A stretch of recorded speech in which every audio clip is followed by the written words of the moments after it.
Hello everyone, साथियों कैसे हैं। मुझे उम्मीद है कि आप अच्छे होंगे और स्वस्थ होंगे और अच्छे से तैयारी कर रहे होंगे बीएड को लेकर। साथियों, जैसा कि आपको पता होगा कि आपके परीक्षाओं में टीचिंग लर्निंग एनवायरनमेंट का 25 नंबर क्वेश्चन आपके परीक्षाओं में आता है। तो हर एक नंबर यानी हर एक क्वेश्चन इंपॉर्टेंट होता है और मैं जैसे बताऊंगा अगर आप ऐसे पढ़ते हैं तो 25 में 25 ला सकते हैं। सबसे पहले एक एक करके क्वेश्चन को देखते हैं, साथ ही साथ इस वीडियो में आपको कैसे परीक्षाओं में सॉल्व करना है, जैसे ये क्वेश्चन है तो उसे कैसे सॉल्व करना है ये भी तरीका जानेंगे। साथ ही साथ बेहतरीन कॉन्सेप्ट के साथ पढ़ेंगे।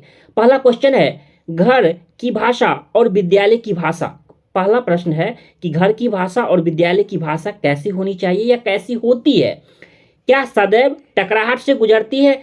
हमेशा, सदैव का मतलब होता है हमेशा। हमेशा क्या टकराहट से गुजरती है? या सदैव समान होती है? सदैव क्या घर की भाषा यानी आप घर की भाषा होती है, ठीक ना, और एक विद्यालय की भाषा होती है, तो क्या दोनों ऐसा देखा गया है कि दोनों समान होती है? तो नहीं, ये गलत बात है। सदैव टकराहट से गुजरती है, ये भी गलत बात है। उसके बाद ऑप्शन कहता है सदैव, ये हमारा क्या कहता है, यहाँ सदैव नहीं है, क्या है, समान हो सकती है। तो क्या है, मतलब नहीं भी हो सकती है, तो ये बात सही है। अगला है सदैव अलग होती है, ठीक ना। तो सदैव का मतलब ये होता है कि हमेशा की बात करती है, तो नहीं, हमेशा अलग नहीं होती है, कभी कभी समान भी होती है। तो कह क्या होगा। इसके बाद जैसे ही देखेंगे थर्ड ऑप्शन, उसमें कहता है कि समान हो सकती है, यानी कभी नहीं भी हो सकती है। जैसे मान लीजिए ए जो भाषा है आपकी, क्या है, ये आपकी एच मतलब घर की भाषा है और बी जो है आपकी क्या, स्कूल की भाषा है। तो अगर कभी ऐसा होगा जो दोनों क्या होगा, कभी मिल भी सकता है, ठीक ना, कभी मिल भी सकता है और कभी नहीं भी मिल सकता है। तो ऑप्शन सी में यही कहता है समान हो सकती है यानी नहीं भी हो सकती है। तो यह प्रश्न जो है आपके परीक्षाओं में 2 से 3 बार आपके परीक्षाओं में आ गए हैं। तो ऐसे कॉन्सेप्ट के साथ अगर डेवलप करते हैं, जैसा कि आप डायग्राम में भी देख रहे होंगे आपके स्क्रीन पर दिख रहा होगा, ये छोटा सा एक प्यारी सी गुड्डा है यानी प्यारी सी बच्ची है जो पढ़ रही है अपने विद्यालय में। जैसा कि देख पा रहे होंगे आपके स्क्रीन पर देख रहा होगा, एक छोटी सी बच्ची, 3 बच्ची दिख रहे होंगे, ये कुछ पढ़ रही है, ये आपकी, ठीक ना, ये घर की हमारा विद्यालय की भाषा है, ये जो पढ़ रही है। तो इस प्रकार देखा गया है कि घर में की भाषा और विद्यालय की भाषा क्या होती है। जैसा कि आप इस स्क्रीन को देखिए, आप इसे स्क्रीनशॉट भी कर सकते हैं और देख सकते हैं, जैसा कि जिसमें लिखा गया है, देखिए कि घर की भाषा क्या कहता है, घर की भाषा और स्कूल की भाषा में सामंजस्य क्या करना, बैठाना। सामंजस्य का मतलब होता है एक दूसरे के साथ मेल भाव। जैसे कहते होंगे सामंजस्य के साथ रहो, कहने का मतलब है मेल भाव के साथ किसी के साथ अच्छे से व्यवहार करना चाहिए। कहने का मतलब है यहाँ भाषा से यानी घर की भाषा और विद्यालय की भाषा कभी जो है ये हमेशा अलग नहीं होती है, लेकिन अलग हो सकती है। तो इस प्रकार आप देख सकते हैं और इस प्रकार देख सकते हैं। जैसे मान लीजिए ये स्कूल है, क्या है, जैसा कि आप देख पा रहे होंगे, मान लीजिए ये स्कूल है और ये स्कूल का डायग्राम भी बना हुआ है, जैसा कि देख पा रहे होंगे। ये जो आप देख पा रहे होंगे ब्रेड, चाय, ये सभी जो है ये सभी आपके घर में है, ठीक ना। तो एक तरह से देखा गया है कि दोनों की भाषाएं क्या है, मुझे समझाने का मतलब ये है कि ऐसा होता है, क्या होता है, यानी समान हो भी सकता है और नहीं भी हो सकता है। तो आप इस डायग्राम के माध्यम से, जैसा कि आप देख पा रहे होंगे, अभी हर एक क्वेश्चन को आपको क्या करना है, टाइम देना है। तो उसमें कहता है घर की भाषा और विद्यालय की भाषा, तो क्या होगा, क्या सदैव टकराहट से गुजरती है, गलत हो गया। सदैव समान होती है, सदैव का मतलब होता है हमेशा, तो सदैव का कट गया, तो क्या हो जाएगा हमारा, ये ऑप्शन नंबर सी हो जाएगा। तो ऐसे आपको मैं कॉन्सेप्ट भी बता रहा हूँ और बेहतरीन से बेहतरीन ट्रिक भी बता रहा हूं, जिससे क्या होगा, देखते ही आप क्या कर सकते हैं, अपने ऑप्शन पर आ सकते हैं और टिक कर सकते हैं। अगला क्वेश्चन है, अध्यापकों का मुख्य उत्तरदायित्व क्या है। यानी आप एक टीचर हैं तो आपकी मुख्य उत्तरदायित्व क्या है। शैक्षिक अनुभवों की योजना बनाना, या अभिभावकों के साथ संबंधों को बढ़ाना, यानी उसके जो पेरेंट्स होते हैं उनके साथ रिलेशन को अच्छा करना, या अध्यापन की तकनीकों के साथ प्रयोग करना, या प्रशासकीय नीतियों को लागू करना। तो जिसमें ऑप्शन नंबर सी देखेंगे, जिसमें कहता है अध्यापन की तकनीकों के साथ प्रयोग करना, यानी उसमें टीएलएम की बात हो रही है। बच्चे को एक तरीका से आपने पढ़ाया, अगर नहीं समझा तो दूसरा तरीका से पढ़ाए, अगर नहीं समझा तो तीसरा तरीका से पढ़ाए। अगर बच्चे जैसे अभी देख पा रहे होंगे, अभी डिजिटल बोर्ड से पढ़ाया जाता है। डिजिटल बोर्ड से क्यों पढ़ाया जाता है? क्योंकि ये बच्चों को अट्रैक्टिव लगे, बच्चों को चित्रों के माध्यम से पढ़ाना है। जब बच्चे चित्र के माध्यम से पढ़ेंगे तो बच्चे इसमें क्या रहेंगे? इंगेज रहेंगे। इंगेज रहने का मतलब है बच्चे अच्छे से रुचि लेकर पढ़ेंगे। तो यहाँ एक शिक्षक, अगर आप एक टीचर हैं तो आपकी सबसे मुख्य उत्तरदायित्व की बात पूछी जा रही है, तो अध्यापन की क्या होना चाहिए? एक तकनीकों के साथ प्रयोग करना आना चाहिए। यानी इस प्रकार ऑप्शन नंबर हमारा क्या हो जाएगा? सी करेक्ट हो जाएगा। जैसा कि साथियों स्क्रीन पर अगला क्वेश्चन देख पा रहे होंगे, जिसमें कहता है शिक्षकों का, इसको कहता है शिक्षकों का, आप एक टीचर बनने वाले हैं, टीचर की बात कर रही है, शिक्षकों का सबसे महत्वपूर्ण कार्य क्या है? अगर आप एक टीचर हैं तो उसका महत्वपूर्ण कार्य उनका क्या है?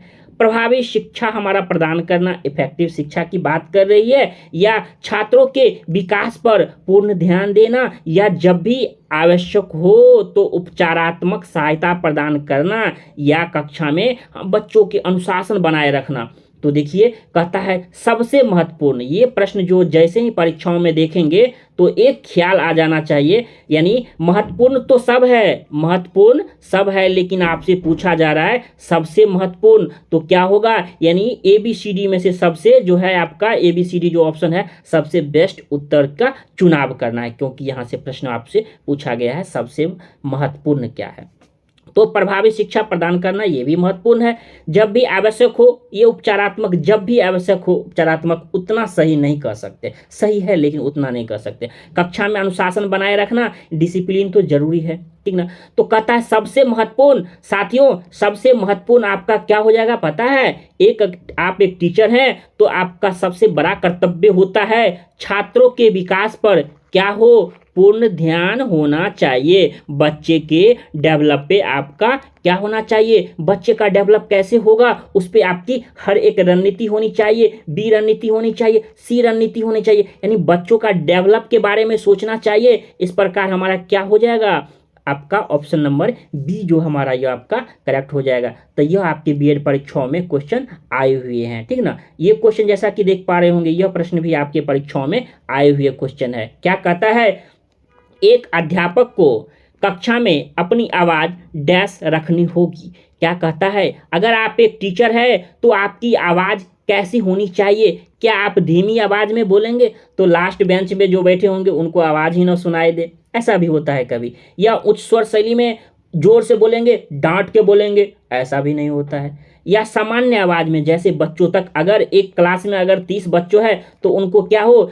बेहतरीन ढंग से सुना जाए, अच्छे से सुन सकते, समझ सकते हैं। या ज़्यादा आवाज़ बोलना, अरे मोहन इधर आओ, ऐसे भी नहीं बोलना है। बाबू इधर आओ, यानी सामान्य के सोहन आप इधर आइए, सोहन इसका जवाब दीजिए, ठीक ना। इस तरह से क्या कर सकते हैं? सामान्य आवाज़ में, यानी एक नॉर्मल एक टीचर की जो आवाज़ होती है, यानी एक अध्यापक को कक्षा में अपनी आवाज़ डैश रखनी होगी। कैसी? तो सामान्य आवाज़ की। ऐसा भी नहीं क्या कभी धीमी हो, ऐसा भी नहीं हो कि धीमी आवाज़ से बोलेंगे तो पीछे बेंच वाले को सुनाई दे। उच्च स्वर वाली भी नहीं होनी चाहिए, ज़्यादा आवाज़ भी नहीं होनी चाहिए। तो यानी एक टीचर है तो एक बैलेंस के रूप में आपको रहना होगा। यानी आपका क्या हो जाएगा? सी नंबर ऑप्शन करेक्ट हो जाएगा। C4 हमारा क्या हो जाएगा? यहाँ सी करेक्ट हो जाएगा। तो ऐसे प्रश्न आपके परीक्षाओं में आते हैं। जैसा कि आप देख पा रहे होंगे, मान लीजिए इस डायग्राम को मैं समझाने की कोशिश करता हूँ। एक ये टीचर है, क्या है? टीचर है, तो पढ़ा रहे हैं। तो एक कैसी होनी चाहिए टीचर की आवाज़? जैसे ये कहते हैं कितने, ये जो है ये आप जो देख रहे हैं ये आपका ये अट्रैक्टिव क्लासरूम को बनाया गया है। साथ ही साथ आपको क्या किया गया है? बच्चों कितने, आपको डायग्राम से लग रहा होगा कि कितनी प्यार से मैडम आपको बुला रही है। तो उसी प्रकार अगर आप एक भी टीचर बनने वाले हैं, मैडम बनने वाले हैं, तो आपकी आवाज़ भी सुरीली होनी चाहिए, जो बच्चों से प्यार से बात करे। यानी सामान्य अगर आवाज़ में बात करते हैं तो बच्चे भी आपसे अट्रैक्टिव होंगे। ये बात सही है कि बच्चों के साथ भी अच्छा व्यवहार हमेशा रखना चाहिए टीचर के को। उसके बाद अगला क्वेश्चन है, एक शिक्षक का, कहता है एक शिक्षक का कार्य क्या है? एक शिक्षक का सबसे कार्य पूछा जा रहा है आपका। विद्यार्थियों को स्वाध्याय में सहायता करना, बच्चे जो सेल्फ स्टडी करते हैं उसमें सहायता करना, या विद्यार्थियों को अध्ययन करने के लिए प्रेरित करना कि बच्चे तुम क्या हो, प्रेरित हो, अगर तुम टीचर बनना चाहते हो तो मेहनत करो। ये भी बात सही है। कहता है अध्ययन के अनुकूल वातावरण बनाना या विद्यार्थियों को गलती को बताना। देखिए ये भी इम्पोर्टेंट है। लेकिन आपको जब भी जब भी आपका टीचिंग लर्निंग एनवायरनमेंट जब भी सॉल्व करेंगे तो आपको बेहतर ऑप्शन की तलाश करनी होगी, क्योंकि आपको लगेगा कि आपका ए भी सही है, बी भी सही है, सी भी सही है, डी भी सही है, तो उसको कैसे सॉल्व करेंगे। जैसे ऑप्शन नंबर सी को देखेंगे, अध्ययन के अनुकूल वातावरण बनाना। यानी जैसे क्या कहता है, एक वाटसन महोदय जी मनोवैज्ञानिक, उन्होंने कहा था मुझे 1 दर्जन बच्चा दे दो। गौर से सुनिएगा, मुझे 1 दर्जन बच्चा दे दो, मैं उसे जो चाहूँगा डॉक्टर, इंजीनियर, कलेक्टर, चोर, कुछ भी बना सकता हूँ। यानी किसी भी बच्चे के लिए एक वातावरण बहुत ही इंपॉर्टेंट होता है। जैसे आप भी हैं, मान लीजिए आपके घर में कोई आगे वातावरण अस्त व्यस्त है तो कभी पढ़ाई नहीं हो पाती है, कभी दोस्त भी होते हैं, चलो दोस्त आज यहाँ चलते हैं, तो क्या होता है कभी पढ़ाई नहीं हो पाती है। लेकिन आपका एक लाइब्रेरी में क्यों कहता है लाइब्रेरी में पढ़ना चाहिए, एक शांत वातावरण में पढ़ना चाहिए घर में अच्छे से, क्योंकि एक क्या है, एक अनुकूल मतलब होता है उसके मतलब अच्छे वातावरण, अनुकूल वातावरण। अगर एक बच्चा अगर तेज है उसके साथ पढ़ना तो कहते हैं अच्छा अरे मोहन के साथ रहो, देखो मोहन टॉप करता है। कौन टॉप करता है? मोहन टॉप करता है, तो उसका एक वातावरण बन गया अच्छा मोहन के साथ रहना।